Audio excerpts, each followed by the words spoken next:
Hey YouTube, welcome to my channel, and in this series of videos I'm going to take you through the steps that I went through to build my Ferrari F430 Replica.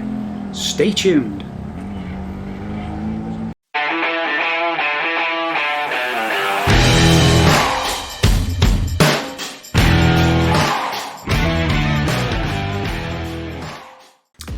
So welcome back to the build video, and we're cracking on now. We're almost at the end and we hope to get it finished by the end of this video.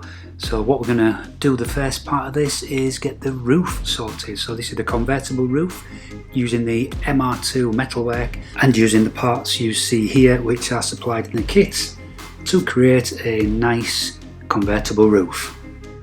Firstly, we want to fit the main structure of the roof over top of the MR2 roof. So what you have here is the plastic bits which create the little sticky out wings at the back of the 430, and these at the front lip hook under T-pieces which stick out of the deck lid of the 430. So get that bit right, and the cover basically just goes on top of that. So after that we then start with the internal headlining. So here is the supplied headlining being fitted,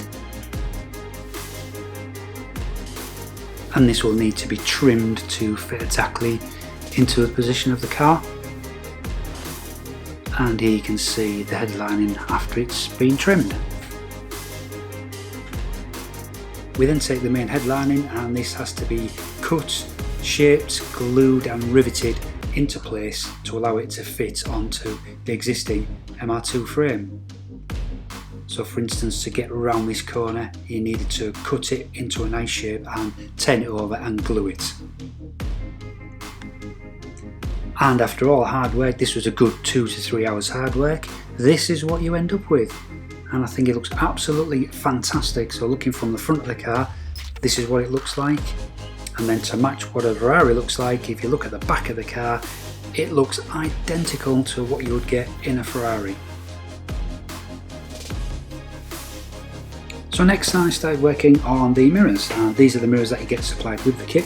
What you need to do is, with these areas that I've scuffed, is to put some bond on those areas there, and you take the original MR2 mirror motor and you just need to cut some of the bits of the plastic off to make it fit inside of this mirror casing. Here you can see the mirror with the Sikaflex applied, ready to insert the mirror motor. And here is the modified MR2 motor bonded into the mirror. As you can see, I've scuffed up the surface of this ready to glue the mirror onto this. So next I needed to get the mirror glued into a position, leaving a good even spacing all around like so. I then added some weights and left this to go off overnight.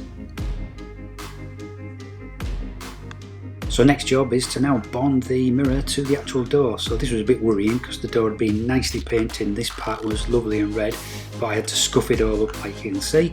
And this is the front part of the door near the A-pillar, and this is where the mirror will bond onto. So we need to thread the wire through the hole like I've done, and then apply some bond to the mirror and stick it onto this part. And here you can see the back of the mirror with the bonding in place, ready to press into place and clamp up and leave to go off. And this is what it looks like when it's complete. Absolutely perfect, looks amazing. And also don't forget, you've still got the electrically adjustable mirrors that you had in the MR2. So now it's time to do a bit of work on the interior. For this, in the kit again, you get a replacement dashboard, you get air vents, you get the central part of the steering wheel, as you can see here. I'll show you that in a minute. And yeah, it's a matter of fitting all these pieces in.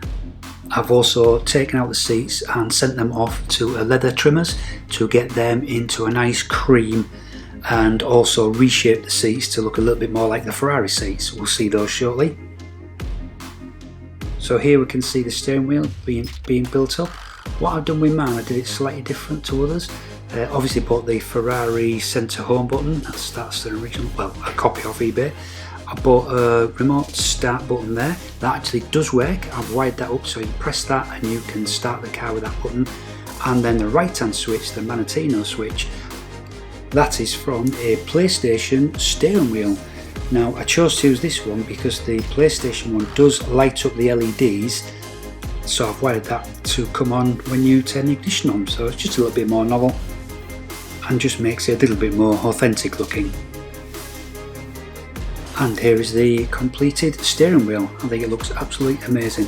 If you also notice, look through to the dashboard, I've got some clock faces on them done specially for an MR2, and they just make it look a little bit more like a Ferrari clock faces.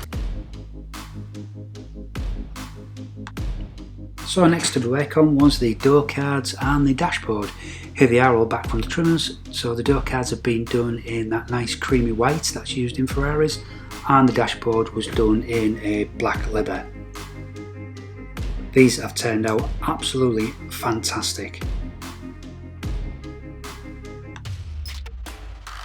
This is what the door card looks like up close. It's just waiting. I'm going to put a grill on at the bottom and the top there for the speakers that I've had installed. This card is supplied with the kit, but obviously you need to send it off to get trimmed in leather like I've done here. This has been trial fitted into the car, so when it's come back in this condition, I should be able to fit this nicely back into the car without too much trouble. So speaker grills have now been fitted and speakers have been fitted into the door, and it's ready for the car to be fitted back on to the Ferrari Replica. And here it is all fitted, and the door shuts nicely and lines up exactly with the dashboard and the B pillar. Perfect. So this is the dashboard as it came back from the trimmers. As you can see here, I've gone for the red stitching, which I think just sets it off that little bit nicer, and this basically will just sit on top of your existing MR2 dashboard and just gets bonded into place. And at the left there and in the centre, what you will then bond on is the air vents which I created earlier on. And here we have the original MR2 seats when they return back from the trimmer. So I've squared off the shoulders to make them look a little bit more Ferrari-like, and put those round rivets like air vents in them as well. These just look absolutely phenomenal to what they were used to look like when there was the MR2 based seats. Also on here you probably notice I've got the Ferrari stitching. So we've got the prancing horse there in the headrest as well.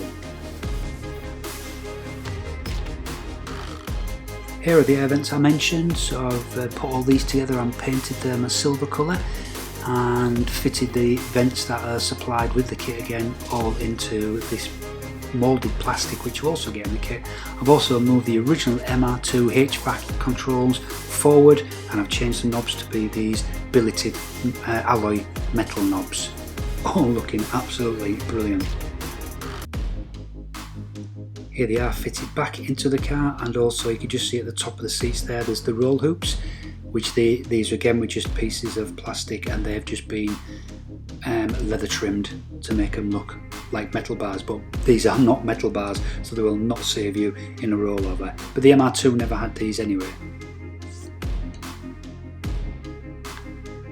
And now with everything installed into the interior as it should be, this is what she looks like. Just take time, just have a look at this, it's amazing.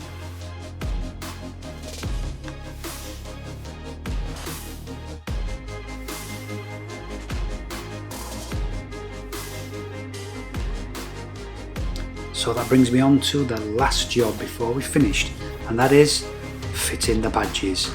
So here I've used a piece of string from the centre of the windscreen, which is where the mirror is, run it right down the bonnet so I can get the absolute centre line, because there's no real markings on the bonnet, because I had the bonnet did actually come with like a little indent for the badge, but the badges don't fit in properly, so I had mine filled in, and then I'm going to fit my badge flush to the bonnet. So once I've got the centre line, I can then measure exactly where I want the badge, and then I can drill a couple of holes.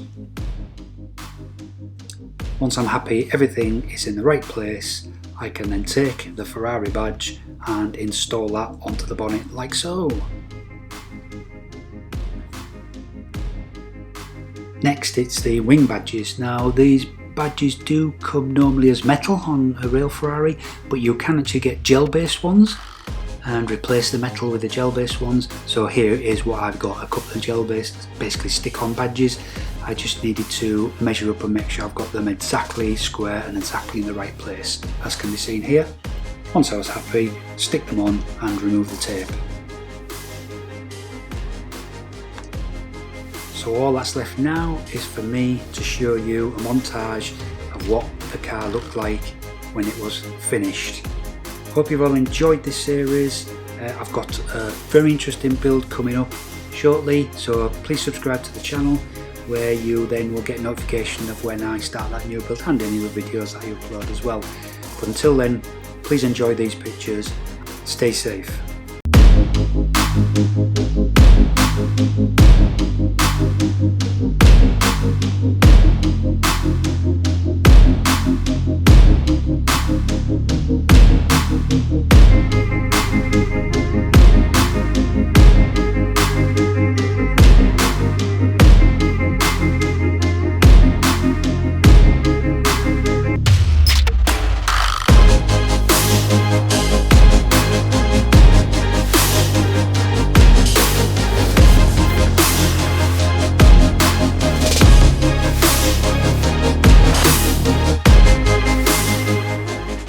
And there you go, hope you enjoyed that, and if you did then please don't forget to subscribe to my channel and stay tuned for more videos like this. Until the next time, take care.